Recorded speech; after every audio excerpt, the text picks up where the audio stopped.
രാജ്യത്ത് മത്സ്യവിഭവങ്ങൾ കഴിക്കുന്നവരുടെ എണ്ണം വർദ്ധിക്കുന്നതായി പഠന റിപ്പോർട്ട്. ത്രിപുരയാണ് ഏറ്റവും മുന്നിൽ.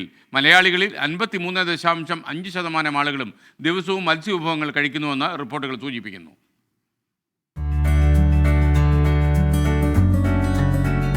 ഇന്ത്യയിൽ മത്സ്യവിഭവങ്ങൾ കഴിക്കുന്നവരുടെ എണ്ണം വർദ്ധിക്കുന്നതായാണ് വേൾഡ് ഫിഷ് ഇന്ത്യയുടെ പഠനങ്ങൾ പറയുന്നത്. 2005-2006 66% പേരാണ് മത്സ്യവിഭവങ്ങൾ കഴിക്കുന്നതെങ്കിൽ 2019-21 72.1% ഉയർന്നു. രാജ്യത്ത് ത്രിപുരക്കാർക്കാണ് മത്സ്യവിഭവങ്ങളോട് കൂടുതൽ ഇഷ്ടം. സംസ്ഥാനത്തെ 99.35% പേരും മത്സ്യം കഴിക്കുന്നവരാണ്.